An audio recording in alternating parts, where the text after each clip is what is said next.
आंवला नवमी की कहानी व्रत के समय कही और सुनी जाती है। एक राजा था, उसका प्रण था वह रोज 1.25 मन आंवले दान करके ही खाना खाता था। इससे उसका नाम आंवलिया राजा पड़ गया। एक दिन उसके बेटे बहू ने सोचा कि राजा इतने सारे आंवले रोजाना दान करते हैं, इस प्रकार तो एक दिन सारा खजाना खाली हो जाएगा। इसीलिए बेटे ने राजा से कहा कि उसे इस तरह दान करना बंद कर देना चाहिए। बेटे की बात सुनकर राजा को बहुत दुख हुआ और राजा रानी महल छोड़कर बियाबान जंगल में जाकर बैठ गए। राजा रानी आंवला दान नहीं कर पाए और प्रण के कारण कुछ खाया नहीं। जब भूखे प्यासे 7 दिन हो गए तब भगवान ने सोचा कि यदि मैंने इसका प्रण नहीं रखा और इसका सत नहीं रखा तो विश्वास चला जाएगा। इसलिए भगवान ने जंगल में ही महल, राज्य और बाग बगीचे सब बना दिए और ढेरों आंवले के पेड़ लगा दिए। सुबह राजा रानी उठे तो देखा कि जंगल में उनके राज्य से भी दुगना राज्य बसा हुआ है। राजा रानी से कहने लगे, रानी देख कहते हैं, सत मत छोड़े, सूरमा सत छोड़ा पत जाए, सत की छोड़ी लक्ष्मी फेर मिलेगी आए। आओ नहा धोकर आंवले दान करें और भोजन करें। राजा रानी ने आंवले दान करके खाना खाया और खुशी खुशी जंगल में रहने लगे।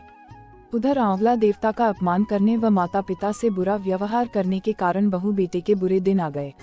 राज्य दुश्मनों ने छीन लिया, दाने दाने को मोहताज हो गए और काम ढूंढते हुए अपने पिताजी के राज्य में आ पहुँचे। उनके हालात इतने बिगड़े हुए थे कि पिता ने उन्हें बिना पहचाने हुए काम पर रख लिया। बेटे बहू सोच भी नहीं सकते कि उनके माता पिता इतने बड़े राज्य के मालिक भी हो सकते हैं, सो उन्होंने भी अपने माता पिता को नहीं पहचाना। एक दिन बहू ने सास के बाल गूंथते समय उनकी पीठ पर मस्सा देखा। उसे यह सोचकर रोना आने लगा कि ऐसा मस्सा मेरी सास के भी था।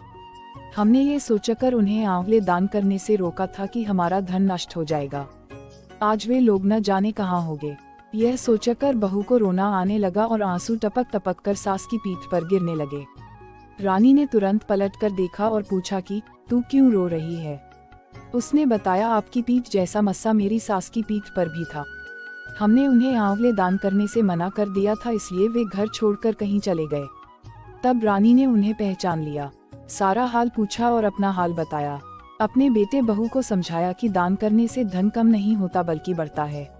बेटे बहू भी अब सुख से राजा रानी के साथ रहने लगे। हे भगवान, जैसा राजा रानी का सत रखा वैसा सबका सत रखना, कहते सुनते सारे परिवार का सुख रखना। तो कैसा लगा आपको ये वीडियो? कमेंट सेक्शन में अपना राय देना ना भूले और अगर चैनल में कोई नए हैं तो लाइक, शेयर और सब्सक्राइब करें। धन्यवाद। भोलेनाथ की कृपा आप पर हमेशा बनी रहे।